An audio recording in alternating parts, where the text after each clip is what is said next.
हे एव्हरीवन, तर गाथा तीर्था ब्लॉगमध्ये तुमचं खूप खूप मनापासून स्वागत आहे. ह्या ज्या माझ्या रत्नकन्या झालेल्या आहेत त्यांना आम्ही फर्स्ट टाइम कुठेतरी घेऊन चाललेलो आहे.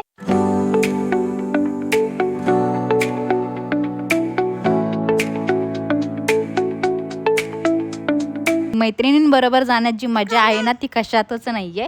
आणि हा माझा नवरा आहे, खूप सुंदर आहे, क्यूट आहे. कारण की आज आमची ॲनिव्हर्सरी असल्यामुळे आम्ही लगेच निघालो आणि हा व्लॉग मी शूट करते. आणि आता पहा, आम्ही ना, मला जास्त व्लॉग शूट नाही करता आला. वातावरण ते इतकं सुंदर झालेलं होतं, तुम्हाला सांगते की मी तुम्हाला एक डायलॉग सांगते. वातावरण झाले असं इम्रान हाशमी सारखं आणि माझी जिंदगी झाली सलमान खान सारखी. कारण की मला या ज्या 2 कन्या झालेल्या आहेत ना, त्याच्यामुळे ना मला जास्त असं एन्जॉय नाही करता आलं. बट मी केलं. आणि यशची माझी आधीच डील झालेली होती की आम्ही एकमेकांबरोबर जाणार आहे. त्याला असं फिरता येईल, बट मला पोरींमुळे जास्त फिरता येणार नाही. तो म्हटला होता मी त्यांना थोडंसं हँडल करेल, तू फिर म्हणून.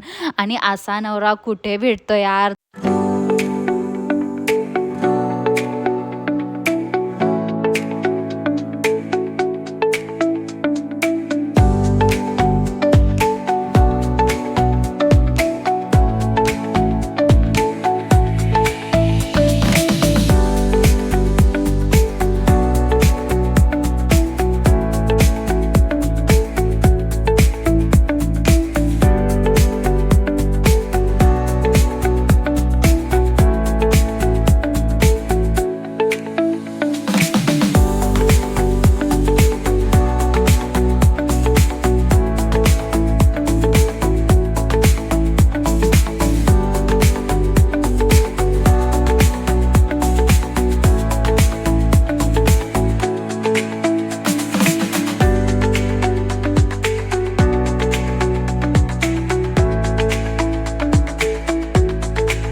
आणि ह्या ज्या 2घी जणी आहेत त्या माझ्या दुःखावरती हसतायत, मी तुम्हाला सांगते मित्रांनो. कारण की त्यांना माझी लाईफ अशी झंड झालेली बघून हसायला येते.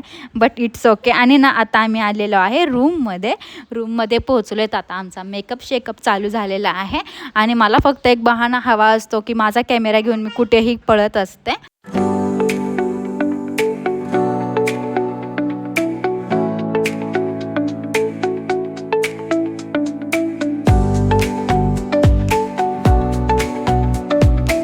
या 2घी जणी माझ्याकडे बघून छान अशा पोज देत आहेत, त्यांना हसायला येते. आणि ही आहे आमची परी, खूप क्यूट आहे, खूप गोंडस मुलगी आहे. नेक्स्ट आमचा ना ॲनिव्हर्सरीचं सेलिब्रेशन चालू झालेलं होतं.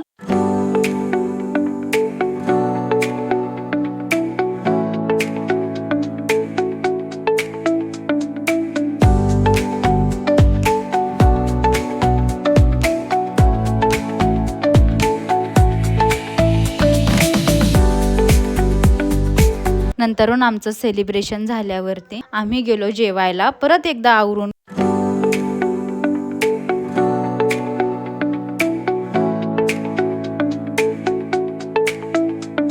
कारण की आम्हाला ना उशीर झाला यायला. आम्ही ना 1 वाजता निघालो आणि ना 1 वाजता निघाल्यावरती आम्हाला इथे 6-7 वाजले यायला. कारण की आमचं लवकर प्लॅनिंग झालं नव्हतं किंवा 2-3 दिवस आधी प्लॅनिंग नव्हतं. आमचं अचानक ठरलं निघायचं, त्याच्यामुळे आम्ही तिथून पुढे निघालो. नंतर मग इथे आम्हाला रूमसुद्धा खूप छान भेटली.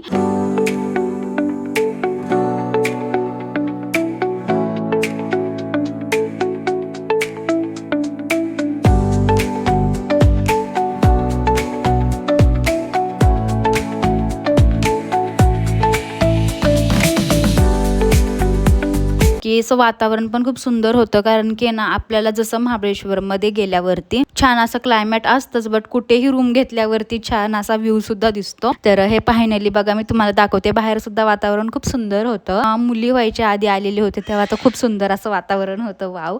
बट त्यापेक्षा जास्त डबल असं छान वातावरण ह्या वेळेस होतं.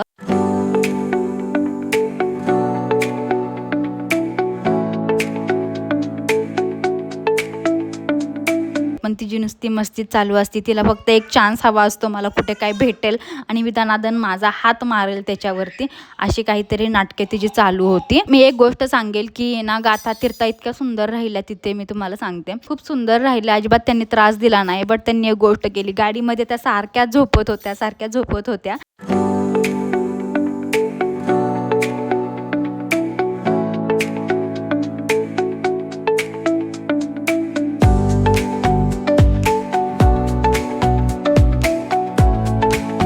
आम्ही जिथे ना रूम घेतली होती त्याच्यासमोरच त्यांचं रेस्टॉरंट होतं.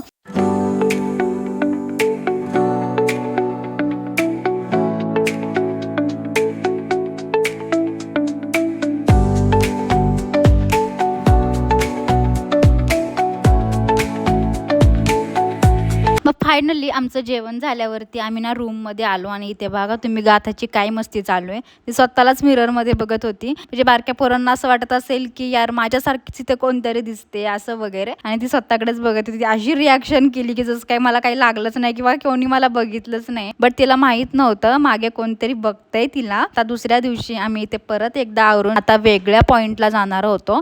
बट आम्हाला वेगळ्या पॉईंटला कुठेही जाता आलं नाही, कारण की आम्ही जिथे जाणार होतो एलिफंट पॉईंट बघायचा होता. बट तिथे ना ते म्हणजे चालू होतं, बट तिथे झाड पडल्यामुळे आम्हाला गाडी साईडला लावून इतक्या लांब चालत जाणं पोरांना घेऊन पॉसिबल नव्हतं. त्याच्यामुळे आम्ही जास्त काही गेलो नाहीये.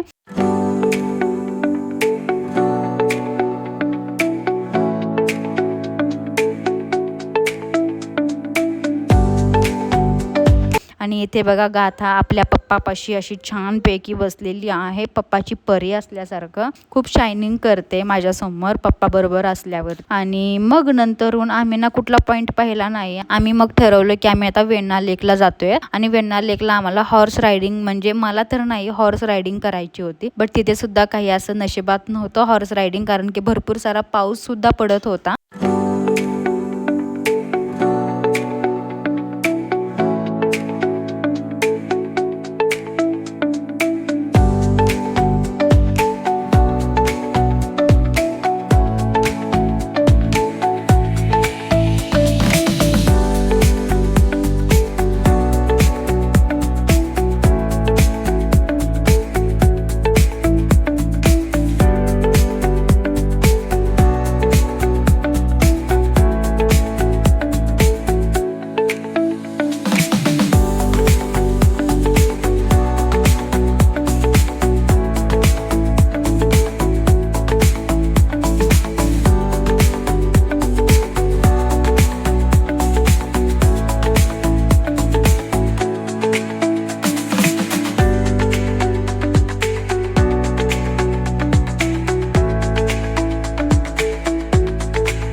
वगैरह शूट केले. ये वाला डायलॉग वहाँ पे शूट होता है, कुछ पैसे बचा कर रख के कहीं पे घूमने जाया करो.